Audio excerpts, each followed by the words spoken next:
Y vamos a pedir que el Señor nos acompañe en todo este tiempo y este proceso y que logremos nuestro objetivo. Oremos entonces. Te damos gracias, Señor, por tu presencia en medio nuestro.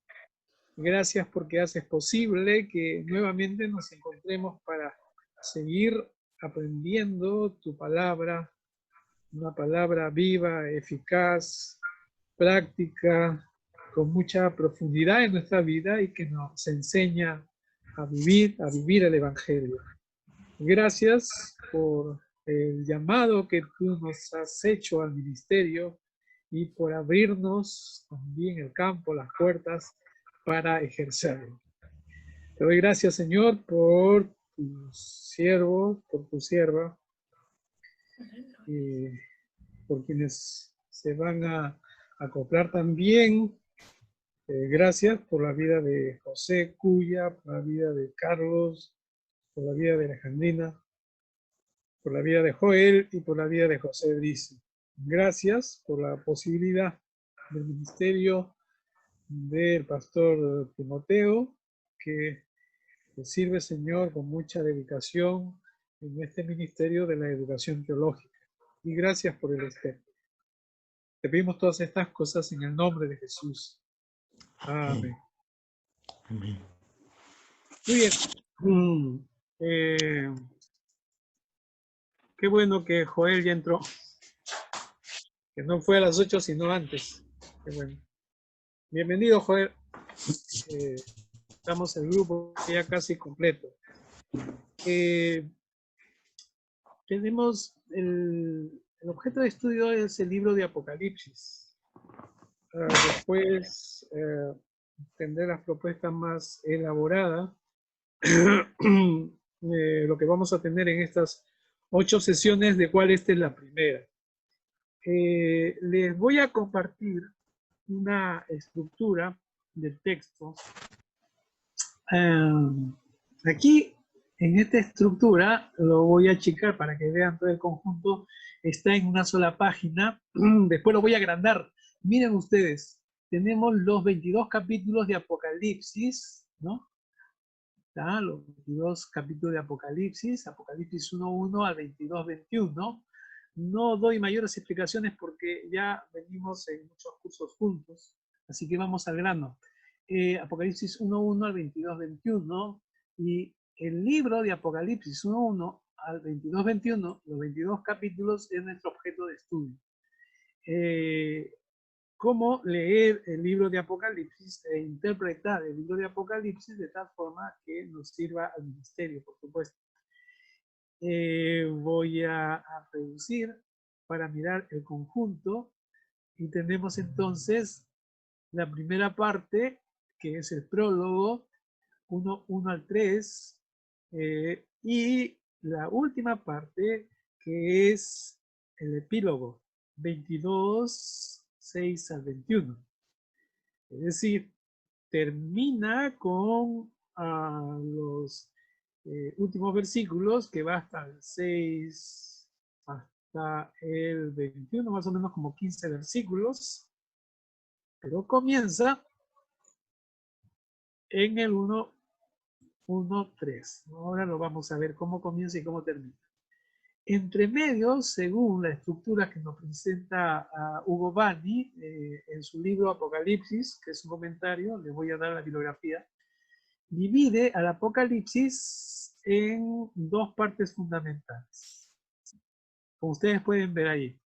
Primera parte, segunda parte, con un prólogo y con un epílogo. En esencia son 2 partes. La primera parte es el consabido, las consabidas cartas a las 7 iglesias de Asia Menor.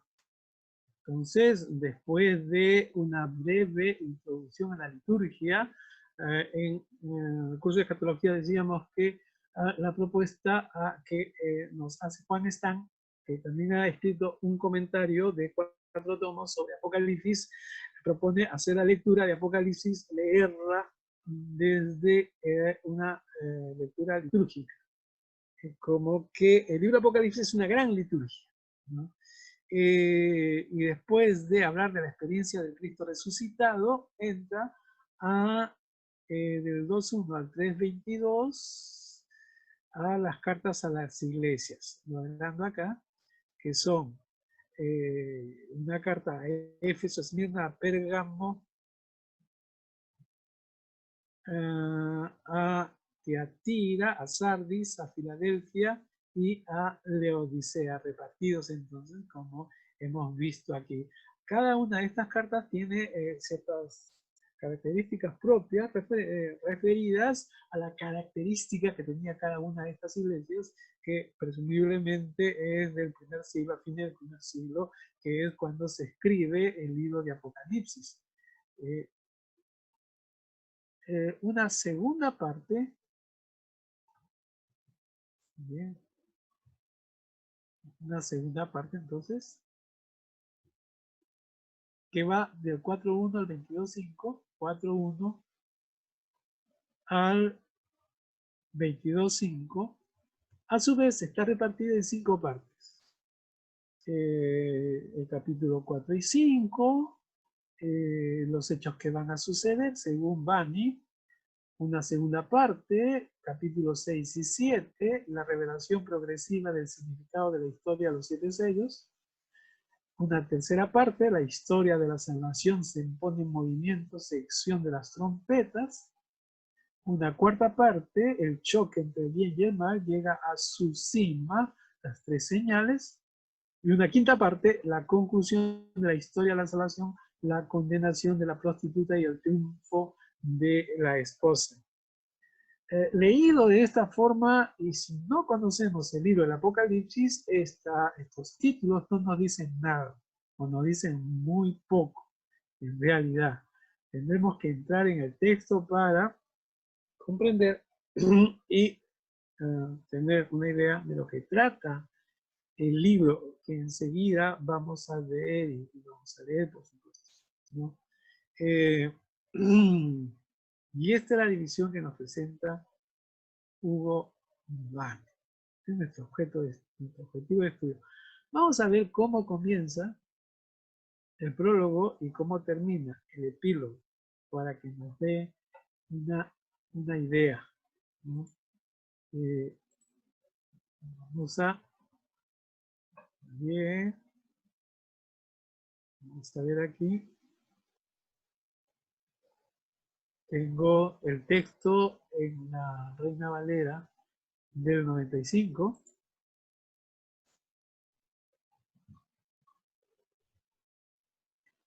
Y así es como comienza.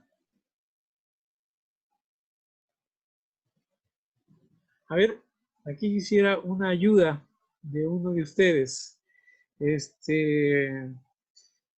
A ver, Joel, ¿qué tal? ¿Puedes ayudarnos con la lectura del capítulo sí. 1 al 3? Está aquí en la pantalla.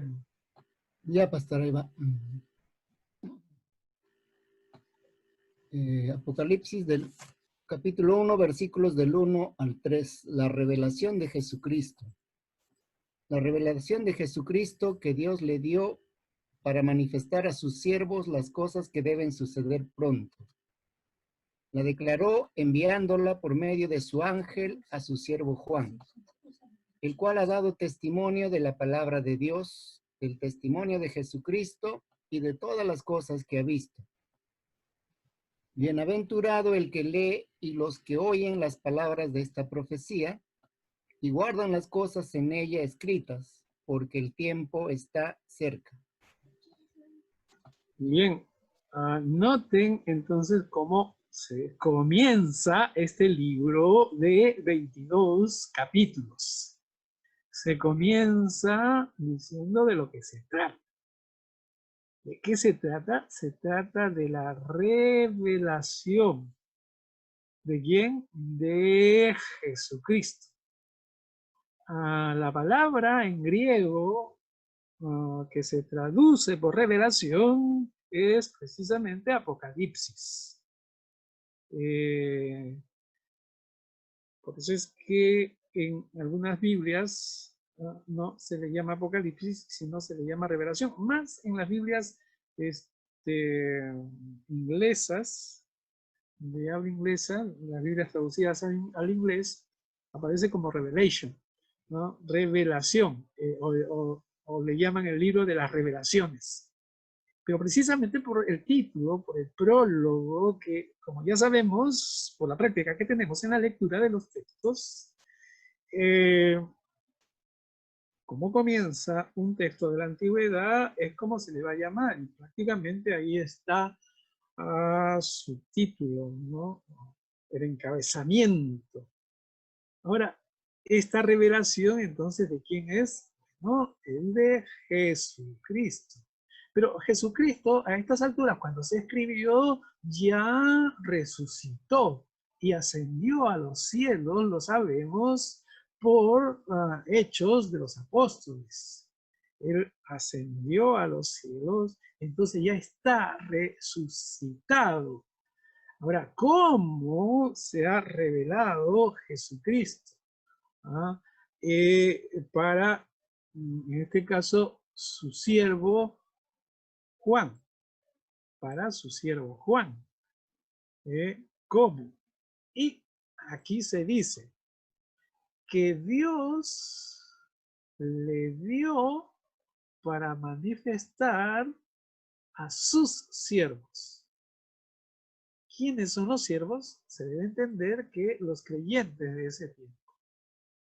A las cosas que deben suceder pronto. Significa que esta revelación son las cosas que deben suceder pronto. Muy bien. Pero no se lo ha dado a Juan directamente, Dios, que a su vez es la revelación de Jesucristo. La declaró por medio de su ángel, y acá está su ángel remarcado en amarillo, ¿no? Ámbar, para que se lo diga a Juan. Entonces, es la revelación de Jesucristo dada por Dios a todos sus siervos a través de Juan, pero a su vez mediado por el ángel. Ya tenemos explicado este primer versículo de cómo comienza. Es importante y nos hemos detenido acá porque es cómo comienza el libro. En el segundo versículo se remarca más de la condición, la situación en el que se va a dar esta revelación o estas cosas que deben suceder pronto. Juan, el cual ha dado testimonio de la palabra de Dios. Se está refiriendo a Juan. ¿Quién es Juan? Del testimonio de Jesucristo. Ha dado testimonio. Y ustedes saben que la palabra testimonio viene de martireo, ¿no? De martirio. Y de todas las cosas que ha visto. Lo que ha visto Juan son todas las cosas que ha visto Juan. ¿Qué cosas habrá visto Juan? Bienaventurado entonces, ¿no? Acá hay una bienaventuranza. Bienaventurado entonces el que lee. ¿Qué lee? Y los que oyen, no solamente los que leen, sino los que oyen, supuestamente la lectura de este libro, las palabras de esta profecía. Y guardan las cosas en ella escritas porque el tiempo está cerca. Entonces, acá se enmarca de qué es lo que se trata. Es una revelación dada a los siervos. ¿Quiénes son los siervos? La iglesia cristiana. ¿A través de quién? A través de Juan, pero a su vez recibida por el ángel. Ahora, habrá que ver después, en lo que viene, cómo se manifiesta ángel, cómo este ángel le revela, le declara, como bien dice aquí en esta traducción, a Juan, ¿no? A Juan. Sobre todas estas cosas, todas estas cosas que ha visto. ¿Que quién ha visto? Juan. Y vamos a ver vamos a leer que en el texto se dice mucho de lo que ha visto Juan, ¿no? Dice, yo vi, yo vi. Yo, Juan, dice, yo vi, me volví para ver y vuelto vi. Entonces acá hay como una declaración de Juan, yo, Juan, vuestro hermano y compañero en la tribulación, en el reino y en la perseverancia de Jesucristo, estaba en la isla llamada Patmos, por cuanto de las palabras de Dios y del testimonio de Jesucristo, estando yo en el Espíritu en el día del Señor, oí detrás de mí gran voz. Primero escuché una voz como de trompeta que decía, yo soy el alfa y el omega, y en fin, escribe esto para las iglesias de Éfeso, en fin, y me volví para ver y vi 7 candelabros. Entonces, lo que Juan vio y oyó es lo que declaró a las iglesias que están en estas cartas. ¿Cierto? Así es como comienza este gran libro. Ahora, muy bien. Tiene un epílogo, es cómo termina. Vamos a ver cómo termina.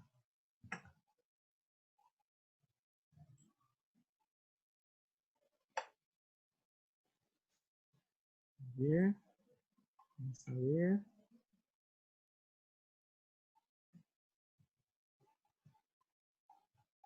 Vamos a correr hasta el final.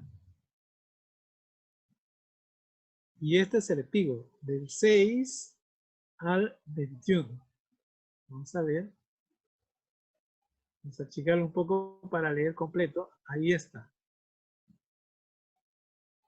Ahí está completo. A ver, ¿quién quiere leer? ¿Quién puede leer y quiere leer? ¿Que puede ver bien?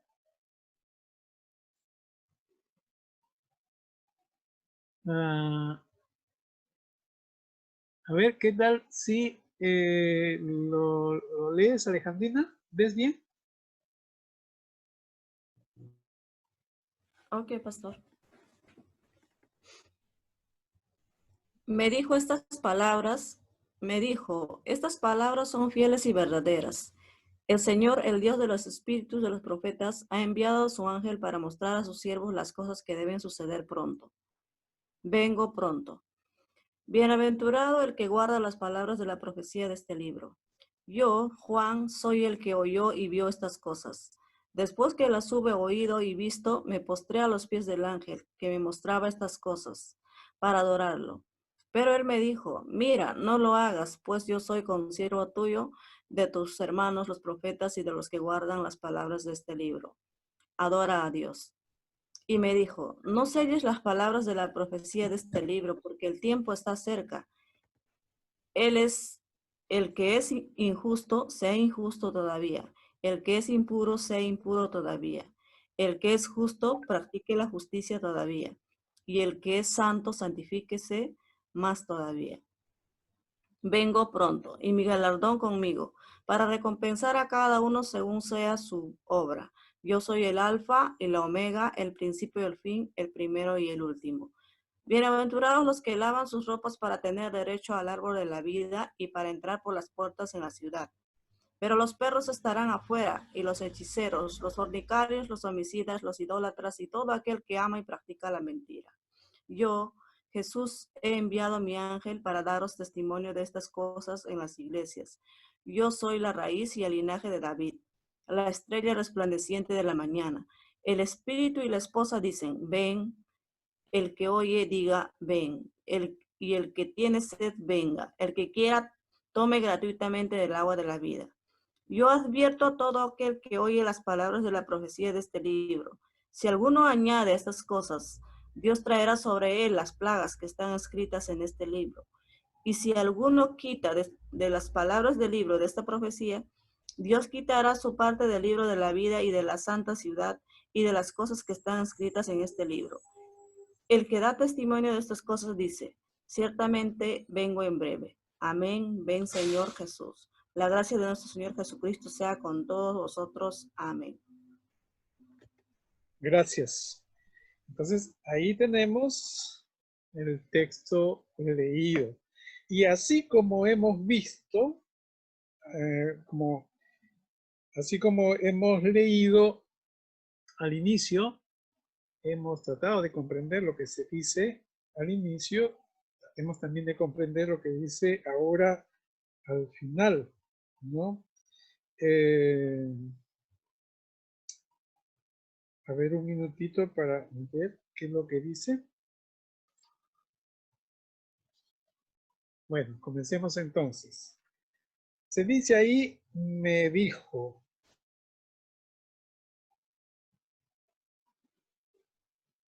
Perdón, no sé si se ve cuando se baja, pero ya, ahí está. Me dijo, ¿quién me dijo? ¿Quién me dijo? ¿Y quién está escribiendo como me dijo? ¿Quién me dijo? Bueno, me dijo el Señor. Y noten ahí el me dijo, dos puntos, abre una comilla inglesa y se dice ahí, estas palabras son fieles y verdaderas. Recuerdan que en el capítulo 1, versículo del 1 al 3, se dice también de estas palabras. Entonces, se han dicho muchas palabras aquí entre el capítulo 1, 1 al 4, hasta el 22, 5, y hay muchas palabras ahí que se han puesto por escrito. Estas palabras entonces que hay en este corpus que vamos a ver enseguida o que vamos a ver a través del curso, estas palabras son fieles y son verdaderas.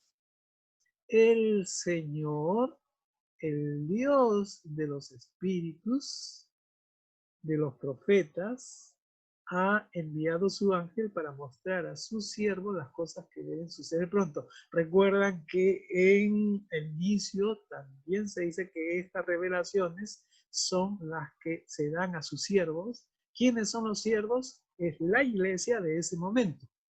¿Estamos? Y son enviadas mediante el ángel. Y de las cosas que van a suceder pronto. Miren, las mismas palabras se utilizan en el capítulo 1, en los primeros versículos. Está muy claro. Por eso es que siempre cuando uno ve un escrito, ve cómo comienza y ve cómo termina y va a encontrar una afinidad que es como una llave que comienza y una que cierra, para ver que lo que viene contenido entre el inicio y el final tiene que ver con el todo y es una unidad. ¿Y quién dice? Porque se sigue con la comilla aquí, como que abre realmente una comilla, pero de esta forma, vengo pronto. Y aquí ya no es el ángel, sino es el mismo Jesús. Ya lo comprendemos porque se supone que hemos leído todo el Apocalipsis. Y entonces, vengo pronto, ya está en palabras de Jesús. Bienaventurado el que guarda las palabras de la profecía de este libro, que ya se ha dicho lo mismo al inicio. Miren cómo está cerrando. Y ahora hay una parte muy breve en donde nuevamente aparece quien escribe, quien es portador de esta revelación, que luego está como texto. Yo Juan, soy el que oyó y vio estas cosas. Recuerdan que al inicio también, en los primeros versículos, que va del 4 en adelante, se dice que primero oyó y después vio, igual acá. Yo, Juan, soy el que oyó y vio, como que ya se ha dicho todo lo que oyó y todo lo que vio en esta revelación, ¿no? Después entonces después de que la hube oído y visto, remarca lo que oyó y vio como oído y visto, me postré a los pies del ángel. Y acá hemos subrayado ángel, que me mostraba estas cosas para adorarme. Pero él me dijo, ¿quién es el ángel? Mira, no lo hagas, pues yo soy consiervo tuyo, de tus hermanos, los profetas y de los que guardan las palabras de este libro. Adora a Dios. Y nuevamente Juan, y me dije, no selles las palabras de la profecía de este libro porque el tiempo está cerca. Que es injusto, sea injusto todavía, el que es impuro, sea impuro todavía, y el que es justo, practique la justicia todavía, y el que es santo, santifíquese más todavía. Y por supuesto se está refiriendo a la iglesia, a los cristianos. Y luego un cambio de persona. Vengo pronto. ¿Quién puede venir pronto? Jesús. Y mi galardón conmigo, para recompensar a cada uno según sea obra. Yo soy el alfa y la omega, el principio y el fin, el primero y el último. Todos sabemos que alfa es la primera letra del alfabeto griego y omega la última letra del alfabeto griego. Y se continúa con un bienaventurado que ya lo teníamos al inicio también, bienaventurado, ¿no? el que lee y el que oye, se dice al principio. Y acá, bienaventurados los que lavan sus ropas para tener derecho al árbol de la vida, que son temas que ya se han desarrollado entre medio. Es decir, después del capítulo 1, versículo 3, o sea, del 1.4 adelante hasta el 22.5. Bienaventurados los que lavan su ropa para tener derecho al árbol de la vida y para entrar por las puertas de en la ciudad. Hay que leer entonces para ver qué es el árbol de la vida, que son las puertas de la ciudad. Y nuevamente, pero los perros estarán afuera, y los hechiceros, perros, hechiceros, fornicarios, homicidas, idólatras, y todo aquel que ama y practica la mentira. Quiere decir que los que practican la mentira y son tal como hechiceros, perros y demás, están contra de Jesús, en contra de los siervos a quienes está dirigida esta revelación. Y nuevamente, primera persona, yo Jesús, he enviado mi ángel para daros testimonio de estas cosas en las iglesias. ¿Recuerdan de las 7 iglesias? Acá se menciona nuevamente a las iglesias. Yo soy la raíz y el linaje de David, la estrella resplandeciente de la mañana. El espíritu y la esposa dicen, ven. El que oye, diga, ven. El que tiene sed, venga. El que quiera, tome gratuitamente del agua de la vida. Y está marcando temas, signos, expresiones que se ha dicho en el cuerpo de este libro. Acá se está terminando. Y nuevamente, primera persona. Yo advierto a todo aquel que oye las palabras de la profecía de este libro. Si alguno añade a estas cosas, Dios traerá sobre él las plagas que están escritas en este libro. ¿Quién es el sujeto aquí? Se supone que Juan. Y si alguno quita de las palabras del libro de esta profecía, ya hemos visto que se ha utilizado muchas veces profecía, más de las veces, ¿no? Esta profecía, ¿no? Profetáis, se utiliza la palabra profetáis como profecía en el Antiguo Testamento, tiene esa connotación. Disculpen, estaba viendo en el griego. Yo os advierto a todo aquel que oye las palabras de esta profetai, de este libro, que ya hemos visto incluso que en este caso es un biblión, ¿no? Si alguno añade a estas cosas, Dios traerá sobre él las plagas que están escritas en este libro, que son las 7 plagas. En la figura, en la remarcación, se podría decir, de las plagas de Egipto, que está en el Éxodo. Y si alguno quita de las palabras del libro de esta profecía, nuevamente, profetéis, Dios quitará su parte del libro de la vida, ¿no? Dios quitará la parte del libro de la vida.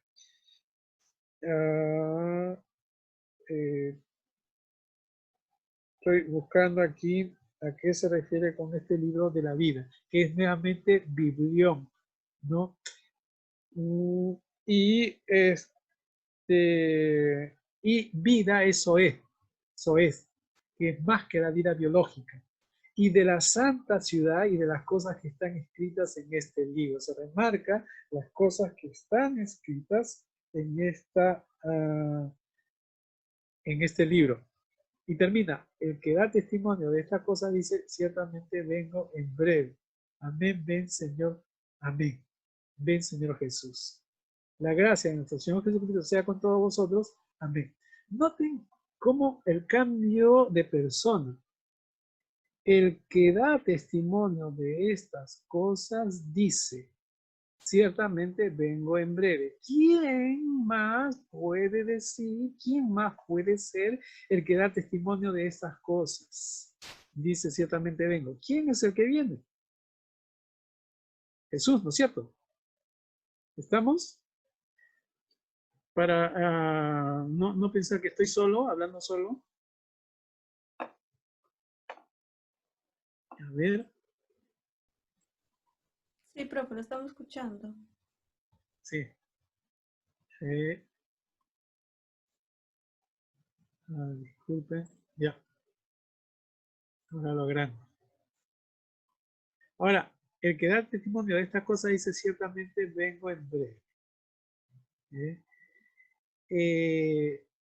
¿Quién dice amén, ven Señor Jesús? ¿Quién dice creen ustedes? ¿A quién se refiere? ¿Quién será? Porque acá, miren, tenemos primeras personas. El que da testimonio de esta cosa ciertamente vengo. Acá este vengo es de Jesús. ¿Sí? ¿Quién dice? Juan, profesor. Juan, claro. Amén. Ven, Señor Jesús. Y el mismo Juan será el que dice, la gracia de nuestro Señor Jesucristo sea con todos vosotros. Amén. ¿No? Pero miren el cambio de sujetos que hay sin avisar. Así que ya hemos visto en otros cursos que complica la lectura cuando uno está alerta de quiénes son los sujetos, ¿cierto? Pero es lo que tenemos, es lo que tenemos, ¿verdad? ¿De qué trata este libro? Y eso es lo que vamos a ver, ¿no? Es lo que vamos a ver. Voy a dejar de compartir.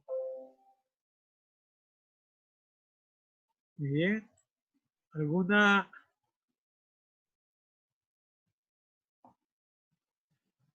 ¿Algún comentario les parece? Lo que hemos visto.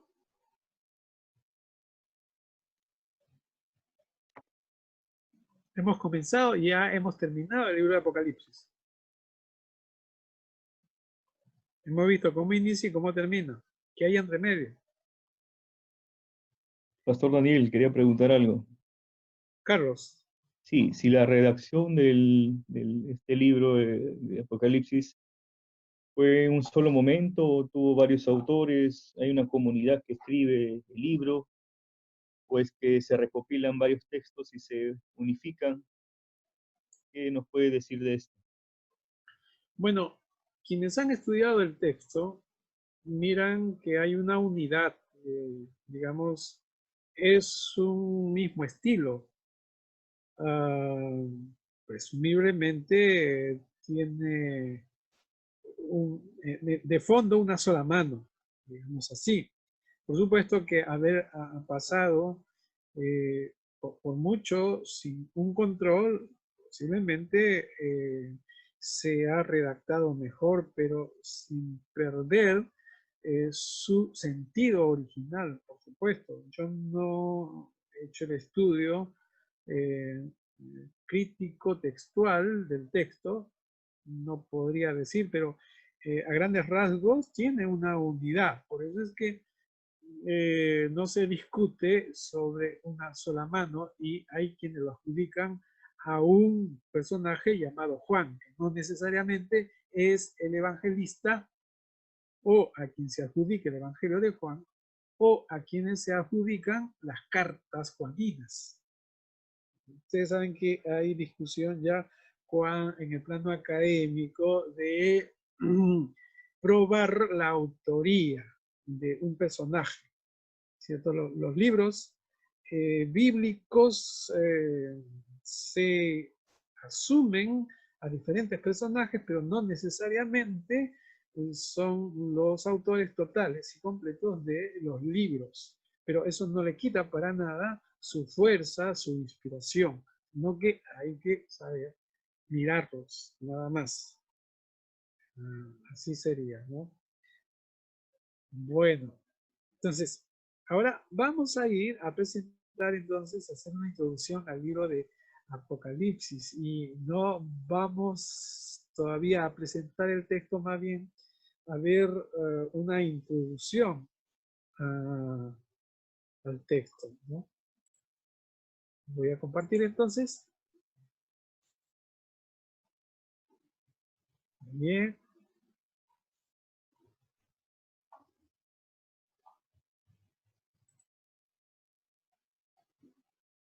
Vamos a hacer una introducción entonces al libro de Apocalipsis. Y claro, la primera pregunta que nos hacemos es, ¿qué es el libro de Apocalipsis? Esta es una pregunta crucial, ¿no?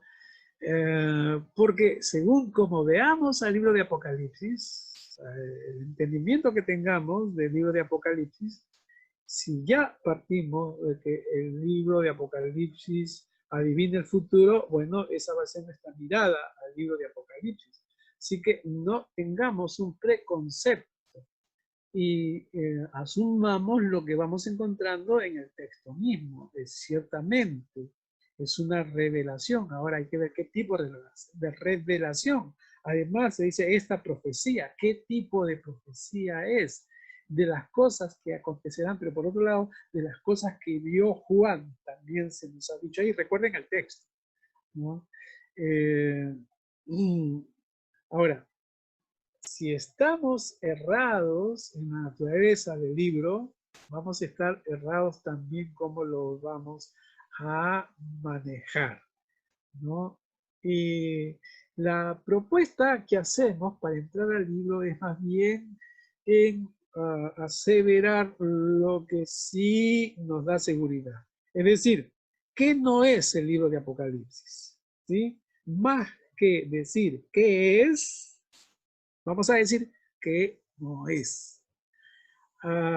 Porque de esta manera, con esta metodología, podemos llegar a conclusiones menos cerradas, un poco más correctas que cuando encontramos, cuando estudiamos los pasajes. ¿Qué no es? A ver, el libro de Apocalipsis, lo que no es un tratado de historia. Tampoco de historia profética. No es un libro profético en el entendido que en este escrito se describe lo que va a suceder de antemano, ¿no?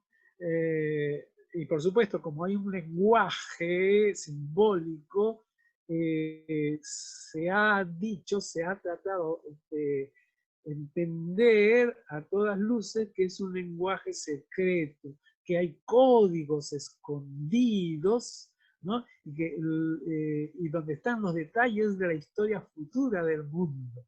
Y no solamente del mundo en su totalidad, al cual nosotros llamamos secular, sino de la iglesia también. Es decir, trata de lo que va a suceder de antemano, pero que está en un lenguaje codificado, que hay que decodificar, ¿no? Esto es un misterio. Y por eso es que muchos buscan ser iluminados para tener el secreto del Apocalipsis, ¿no? algo así como entendidos de los secretos de, del calendario azteca o los libros de Nostradamus. Pues bien, otros pitonizos que hay por ahí. Por lo tanto, podemos afirmar que no es una bola de cristal cristiana. Y por supuesto, en las bestias, en los números, en los caballos, que después se leen y que están presentados ahí, no es que haya un significado escondido. Lo que hemos leído un poquito, nos damos cuenta que lo que se dice aquí en el libro de Apocalipsis tiene un significado para los directamente destinatarios, para los destinatarios inmediatos. Que ahora, a 2000 años, no entendamos, es otra cosa, ¿no? Hay muchos autores que han visto en muchas de las figuras, de los personajes que se presentan aquí, han visto o que se habla de Napoleón Bonaparte, que se habla de Hitler, de Mussolini, de la comunidad europea, de la iglesia romana, de los papas, los diferentes papas que han ido desfilando, y que los diferentes revolucionarios de los diferentes países que han aparecido en sus respectivos países para quedar el status quo, ¿no? Por lo tanto, el Apocalipsis no trata de esto para nada, no tiene que ver. ¿Qué no es el libro del Apocalipsis? No es un relato preescrito de eventos que serán limitados por unos cortos años antes del fin del mundo, ¿no? No es entonces un relato que ha sido escrito previamente de los eventos que serán vistos al final de los tiempos y que hablan del fin del mundo. Por ejemplo, hay personas que se acercan al libro de Apocalipsis con ideas preconcebidas de que aparte de los primeros 3 capítulos que se habla de las cartas a las 7 iglesias, donde se ponen y se leen las cartas a las 7 iglesias, todo lo que viene después, desde el capítulo 4 hasta el capítulo 22, ¿no? Es la historia del mundo. 3 años y medio a 7 años antes del regreso del Señor Jesucristo para establecer un reino milenial. Cuando veamos el capítulo 13, vemos toda la Biblia y todo el Nuevo Testamento, vemos que solamente en el capítulo 13 se habla de 1000 años, como que si 1000 años es la doctrina para leer toda la Biblia, ¿no? Señor Jesús para establecer un reino milenial y que luego tenemos la descripción de este reino milenial y luego el fin del mundo.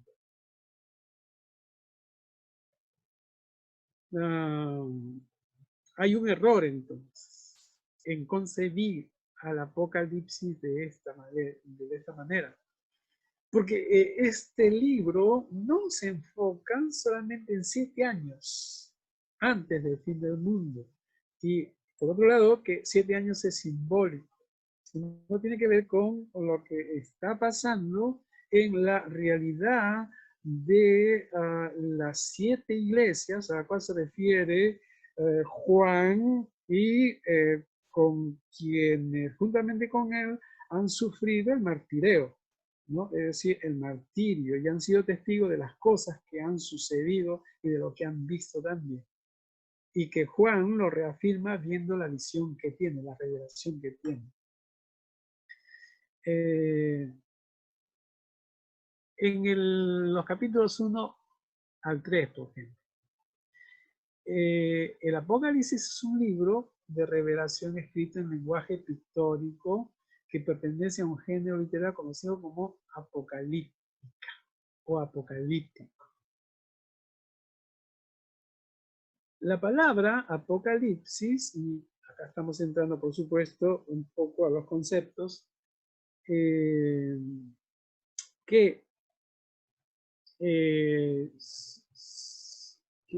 ha sido transliterado a los diferentes idiomas para llamarlo Apocalipsis. Mire usted cómo está escrito en griego. Apocalipsis, ¿no? Ahí está la Y, cis, ¿no? Y la sí, que se lee PS, y ahí tiene la iota y la cima final, Apocalipsis, en griego, solamente es la transliteración. Pero la palabra Apocalipsis, leído griegamente, por supuesto, significa revelación. O también, de otra manera, un acto de develar algo que estaba oculto. O es un quitar el velo. O es un acto de descubrir algo que estaba cubierto. O en todo caso, es una divulgación. Así que tiene varias acepciones. Puede tomar esta palabra. En el Nuevo Testamento esta palabra describe la revelación de las verdades espirituales, ¿no? Y vamos a ir porque es importante quitarle ese halo de misterio a la palabra Apocalipsis, que aparece en otras partes del Nuevo Testamento. Por ejemplo, veamos Romanos 16:25, veamos Gálatas 1 al 12, y veamos Efesios 1:17 y 3:13. ¿Qué tal? Sí. A ver, Carlos toma Romanos 16:25, Joel toma Gálatas 1 al 12, Alejandrina toma Efesios 1:17 y José Cuya toma 3 al 3. Solamente dígame si escucharon, para ratificar que lo van a leer. Carlos.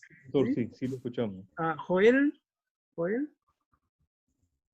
¿Estamos, Joel? Sí, pastor. Sí. Muy bien, muy bien. Alejandrina, Efesios 1:17. Sí, pastor. Muy bien. José Cuya, Efesios 3:3. Bien. Entonces, trabajemos con nuestras Biblias en Romanos. Romanos 16:25. Adelante, entonces. Romanos 16. Romanos 16:25 dice: a Dios que los hace firmes en la fe, sea la honra. Dios los fortalece con la buena noticia acerca de Jesucristo que yo anuncio. Esa buena noticia es el plan secreto que Dios ha dado a conocer, pero que estuvo escondido durante mucho tiempo. Ajá. ¿Dónde estaría la palabra Apocalipsis, Carlos? ¿Puedes intuir? La revelación, ¿no? El plan secreto, revelado. El plan secreto, claro. Y para poner, ya. Sí, estaba solamente verificando, ¿no? Efectivamente, y en el griego aparece como kata apocalipsin, ¿no? Ahí está.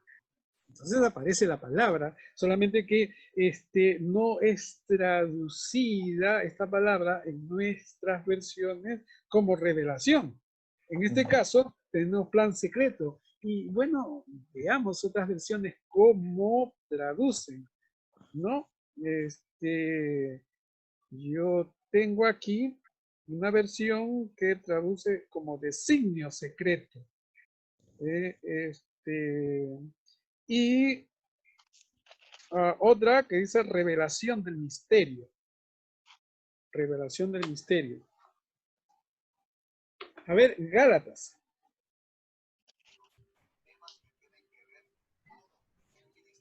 O sea, Dios habla hoy, traduce como designio secreto, y la Reina Valera traduce como revelación del misterio.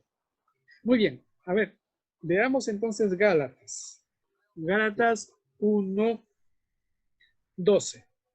Gálatas 1:12 dice, pues yo ni lo recibí ni lo aprendí de hombre alguno, sino por revelación de Jesucristo. Ajá, acá sí han traducido como revelación, ¿no? Apocalipsis.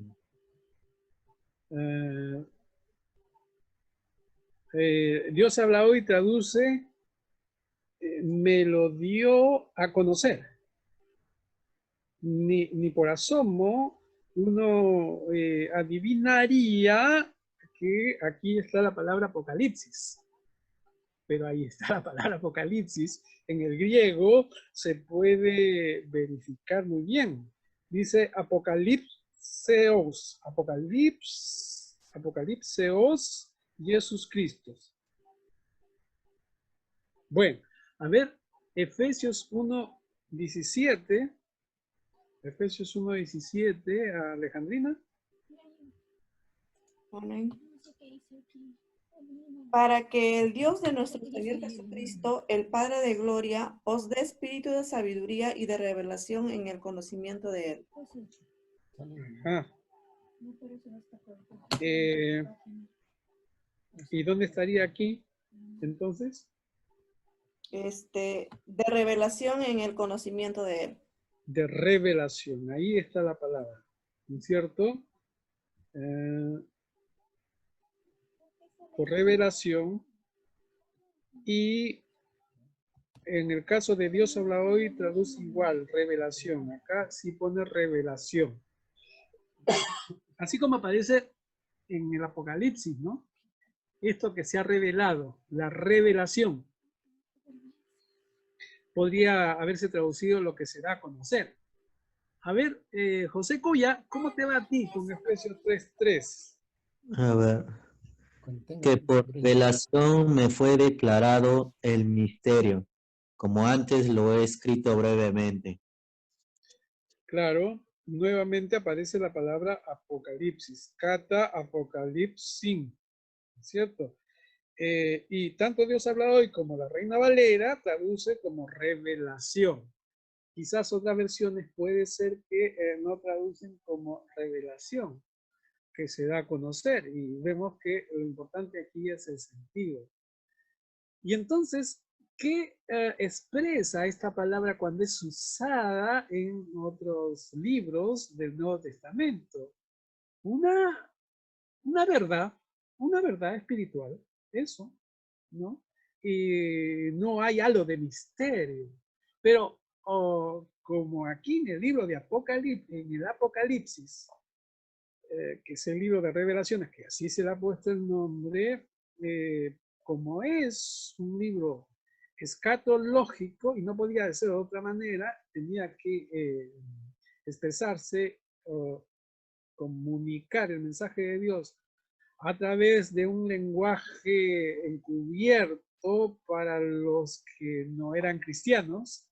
Y entonces se ha creído en las lecturas posteriores que acá hay un misterio que revelar profundo y que solamente esto, lo que se dice allí, es dado solamente a los muy ungidos, ¿no? A los que son designados por el Señor previamente para que lo entiendan, lo cual no es así.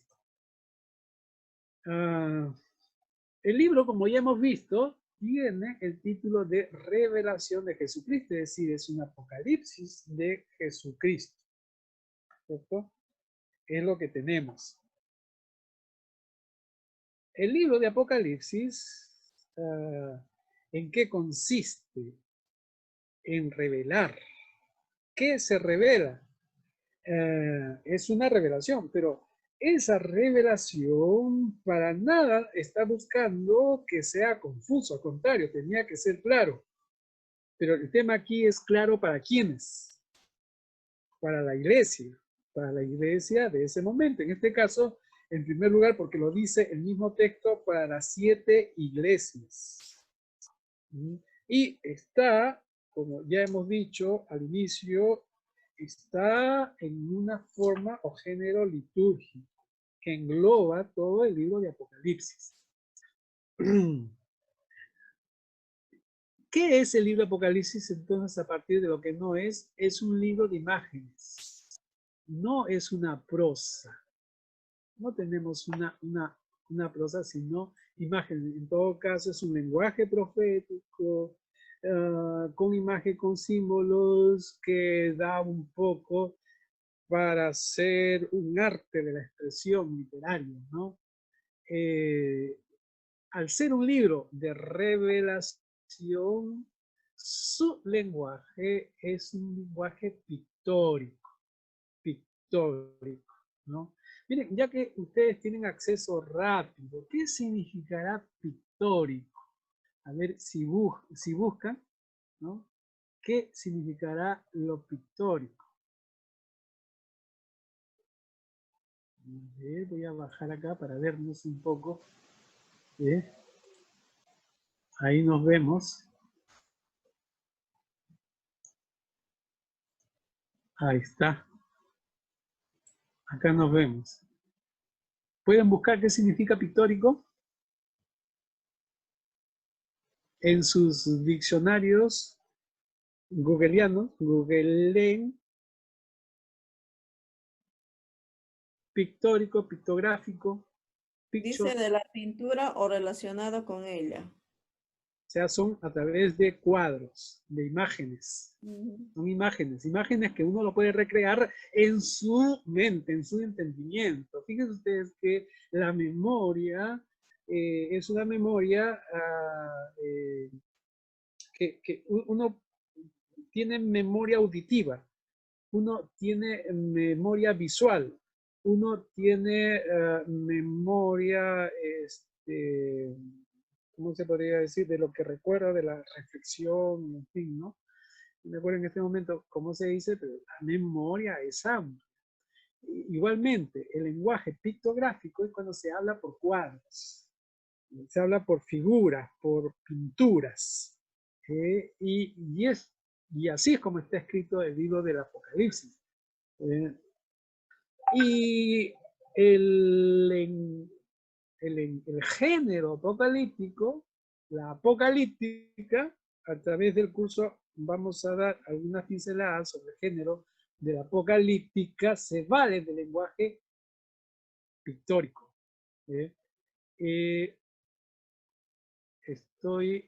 Voy a ampliar un poquito para verlo mejor. A ver si no tengo que...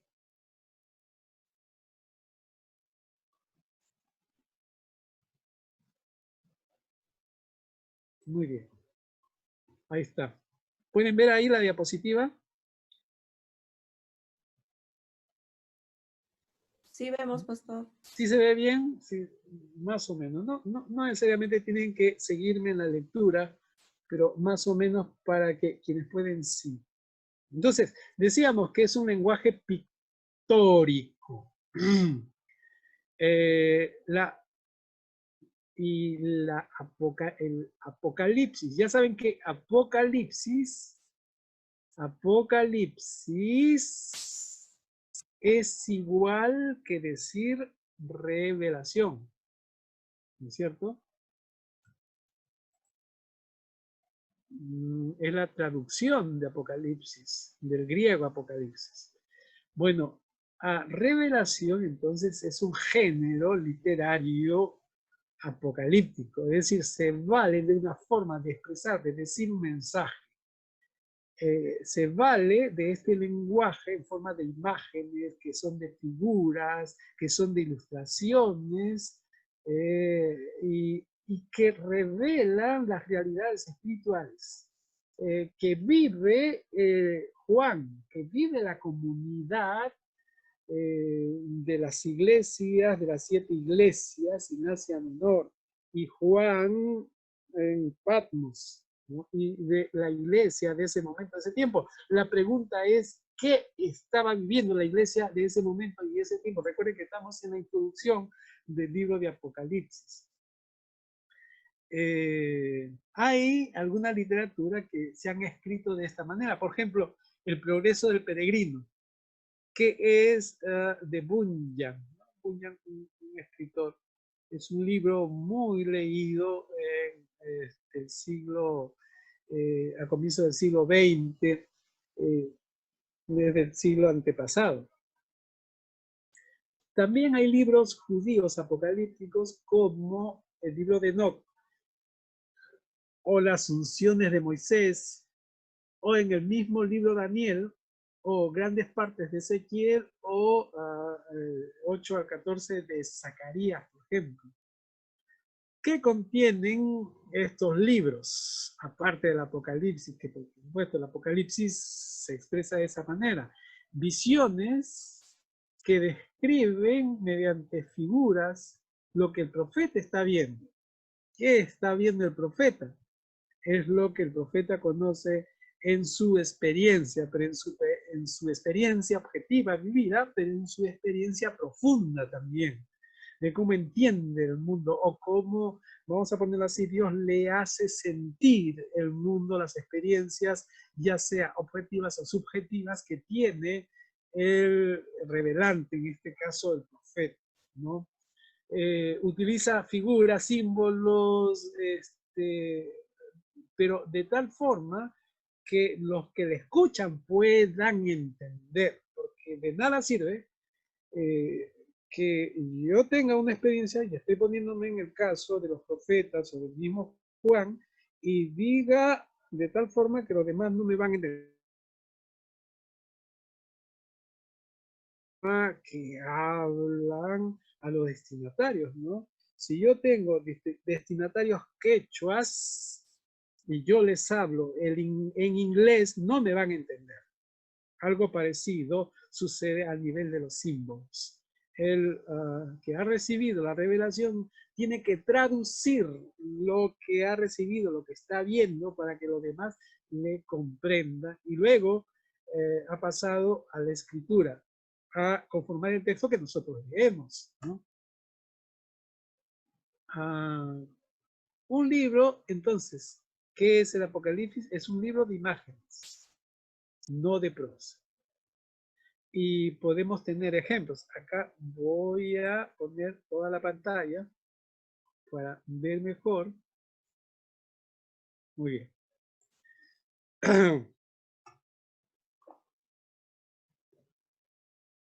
Daniel 7:16. Pidió el ángel que le explicase la verdad acerca de todo esto. Y dice que le hizo conocer la interpretación de las cosas, ¿no? En este caso, Daniel sabía que lo que él estaba viendo era una visión, y que por lo tanto no podía ser interpretada literalmente, porque le está pidiendo que le explique qué significa, ¿no? Es el mismo lenguaje que encontramos en el libro de Apocalipsis. Juan, por ejemplo, comienza con un lenguaje en prosa. Si uno ve en el texto mismo, aparece en prosa seguida, no como el resto del Apocalipsis, que aparecería como en verso. Entonces, en los primeros 9 versículos no hay nada confuso, porque Juan toma nota de un lenguaje en prosa al que estamos todos acostumbrados, y en su tiempo, por supuesto, cualquiera le puede entender lo que él está hablando, que aparte es coloquial. A partir ya del capítulo 4, hay un cambio en el estilo literario. Juan aquí ya está enfocado en describir lo que ve. Ahora, miren ustedes, el verbo ver aparece 52 veces. Y cada vez que aparece, yo vi, yo miré, me mostró, ¿no? Hay un cambio a una expresión gráfica, una expresión pictográfica, que no tiene de otra forma. Juan describe, dice lo que ve, y traduce para los que van a ser los lectores de esto, como le llama Apocalipsis, de esta profecía. Bueno, podemos ver ejemplos en las caricaturas políticas o deportivas, ¿no?, que salen en los periódicos. El libro de Apocalipsis, entonces, es un libro de pinturas, ¿no? No son crucigramas, son pinturas. Es un libro, lo volvemos a remarcar, pictórico, de cuadros, dibujos, paisajes, enigmas, pero no de enigma que solo los genios deben resolver, sino enigmas que están contenidos en el propio libro y en el contexto. Hay que ubicarse muy bien en el contexto y cuál es el propósito en sí del libro para ir decodificando. Como todo libro de la Biblia, el libro de Apocalipsis, su propósito es comunicar, en ese sentido revelar. ¿Pero qué revela? Verdades. De forma simbólica, por medio de figuras de imágenes y también por medio de signos o de señales, ¿no?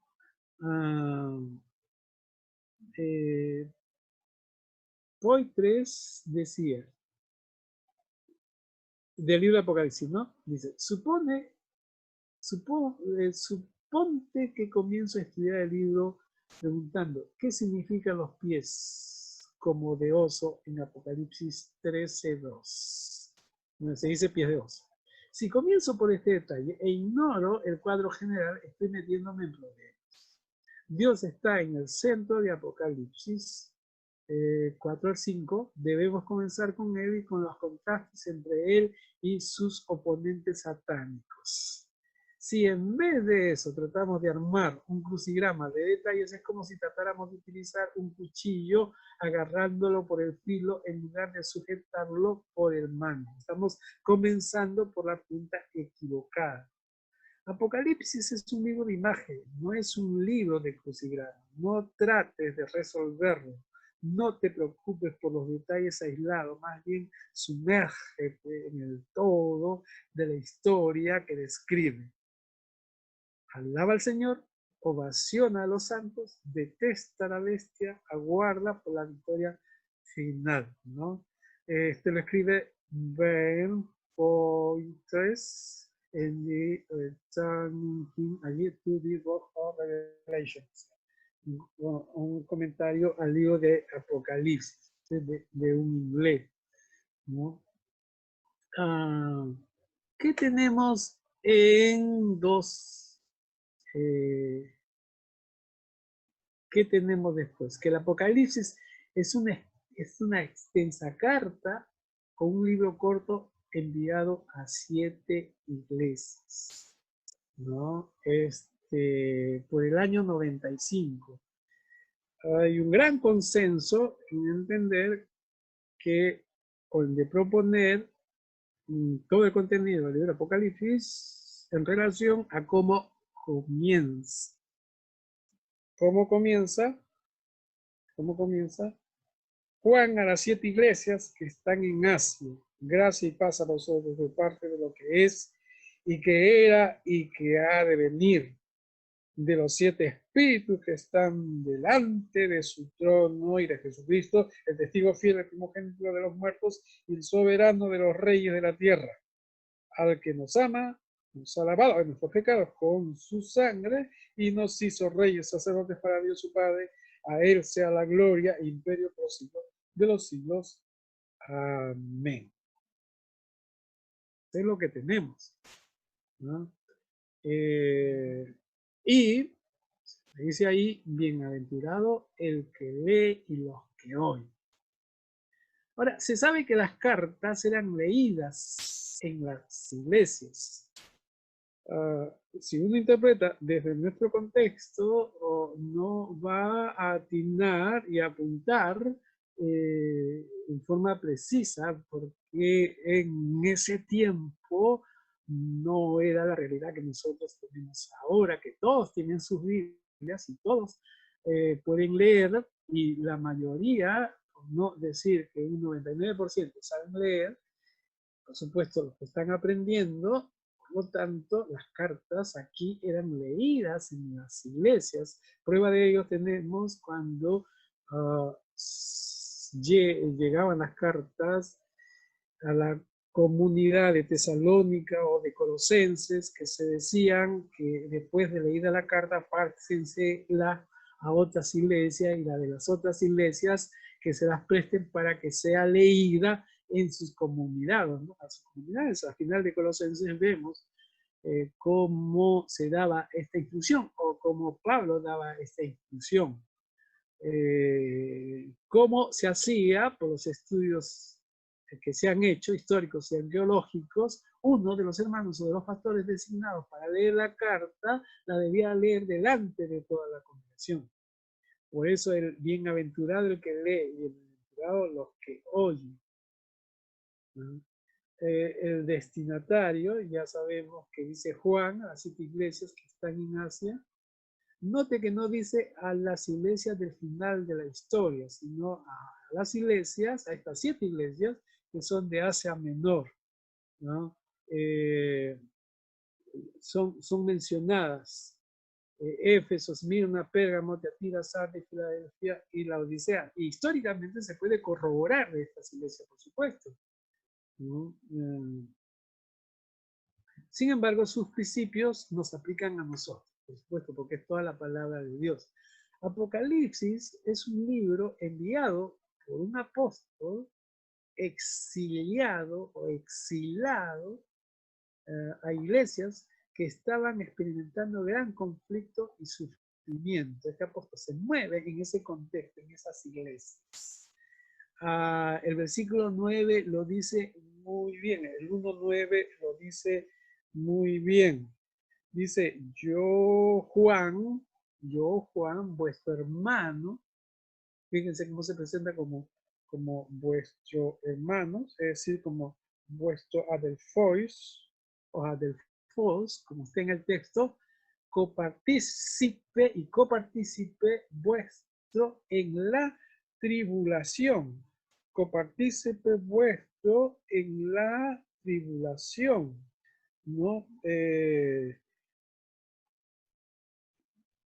En la tribulación y copartícipe también en el reino y en la paciencia de Jesucristo. Estaba en la isla llamada Patmos por causa de la palabra de Dios y el testimonio de Jesucristo, ¿no? Y el testimonio de Jesucristo, de Jesús. Aunque en el texto dice Jesús, ¿no? Y la palabra aquí para tribulación, por testimonio, la palabra para testimonio es martirio, de martirio. Y por causa de la palabra, acá dice de logos, ¿no? En ajenjo logos, como dice Juan en el capítulo 1, en el 1:1. En el principio era el verbo, era el logos, por causa del logos, de la verdad, del testimonio de Jesucristo. O sea, ¿como qué podría ser catalogado Juan? En realidad, se sabe y se enseña que él está confinado, está recluido en Patmos. Y si lo hacemos de una forma radical, como un subversivo, ¿no? Entonces, la consecuencia es que Juan y los destinatarios estaban en tribulación. Juan estaba exiliado en Patmos por el Evangelio. Esa es la conclusión a la que llegamos. Pastor Daniel. Sí. Quería preguntar algo. ¿El lenguaje apocalíptico era un lenguaje propio de la iglesia primitiva o era más bien un lenguaje de esta corriente gnóstica de los primeros siglos? Primero, que responde el lenguaje utilizado en el libro de Apocalipsis, responde a un contexto.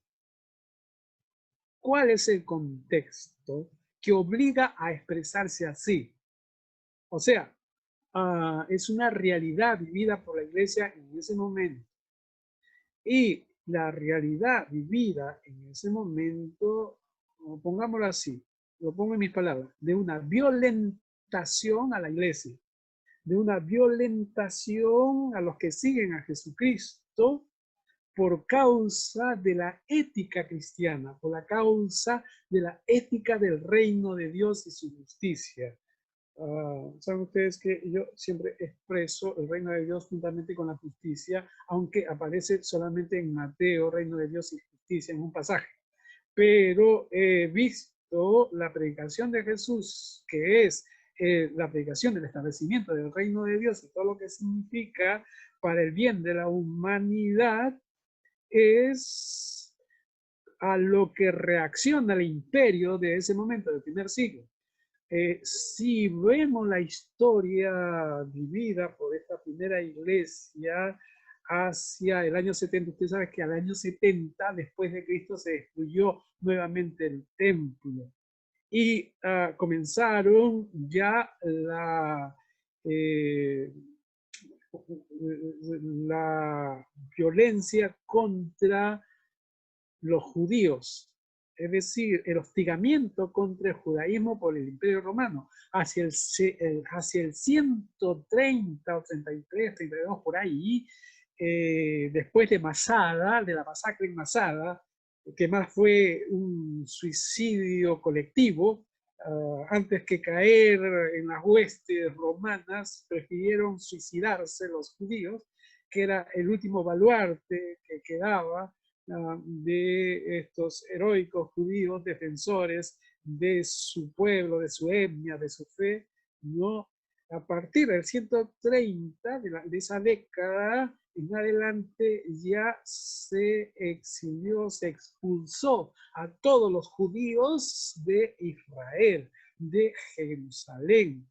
Desde allí, desde el 130 en adelante, de esa década, no recuerdo exactamente qué año del 130, recién regresaron los exilados judíos a Israel, a esa región, hacia el 145, 46, no recuerdo bien, y después viene la Guerra de los 6 días, que es en el 167, para establecer rápidamente la nación que nosotros conocemos. Pero fíjense ustedes que entre el 130 al 1940 y tantos, 1940 y tantos, estamos hablando de 18 siglos.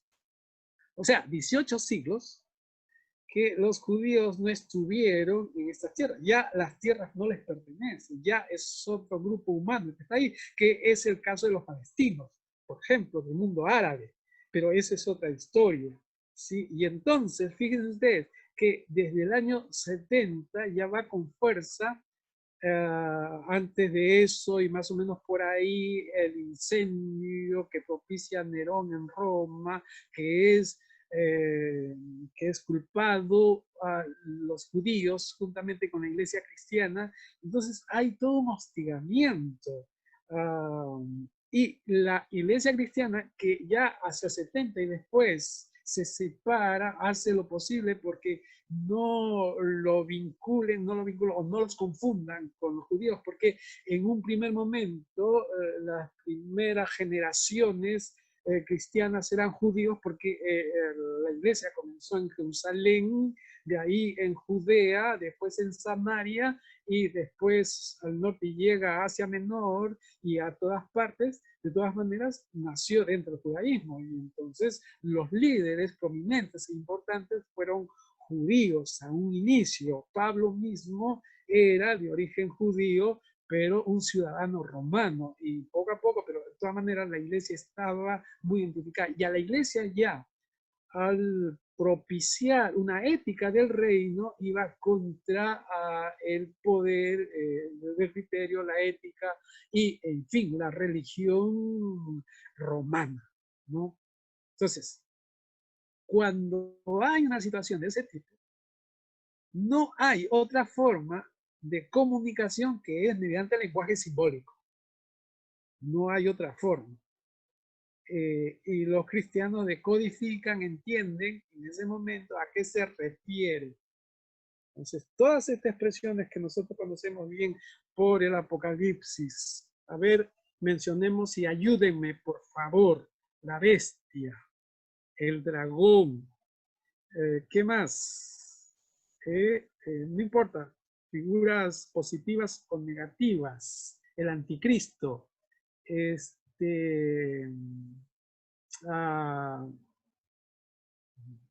bueno, los ángeles, las copas, los sellos. ¿Recuerdan en sus lecturas de Apocalipsis qué hacen? Los jinetes, pastor. Los jinetes, los caballos de color, ¿no es cierto? En fin. Bueno, entonces, la iglesia, Carlos, los demás escritos no utilizan esta forma de lenguaje, a excepción de algunos textos dentro de estos mismos libros, por ejemplo, una parte de Tesalonicenses, una parte en los Evangelios en Marcos, en Mateo, lo tenemos, que son una forma de lenguaje apocalíptico. Y porque tiene que ver precisamente con la persecución, tiene que ver con el hostigamiento del status quo en ese momento, porque no olvidemos que la iglesia cristiana emerge con una propuesta de ética espiritual, moral, si se puede decir, una nueva forma de entender la realidad, de la profundidad de lo que es la vida. Podríamos ahondar más y decir, y entonces esto remueve el concepto de religión, de vida plena que tiene en ese momento. No hay otra forma.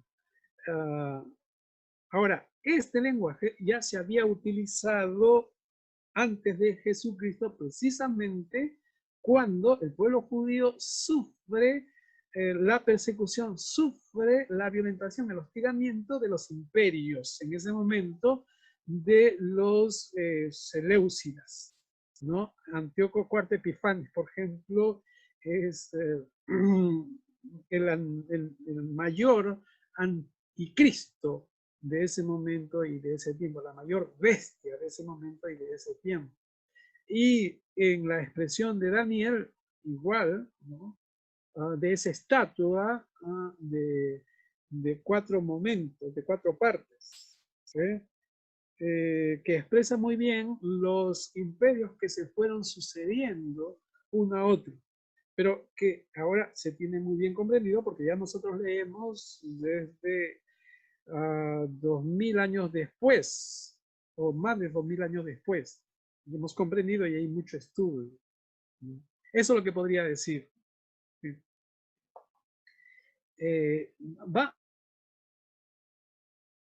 Vamos a hacer aquí un alto para refrescar la garganta, más yo que ustedes, pero vamos a volver entonces en 5 minutos o 8 minutos. Yo no sé por qué digo 8, pero bueno. Voy a dejar de compartir y vamos a volver en 5 u 8 minutos. Voy a silenciar mi micrófono.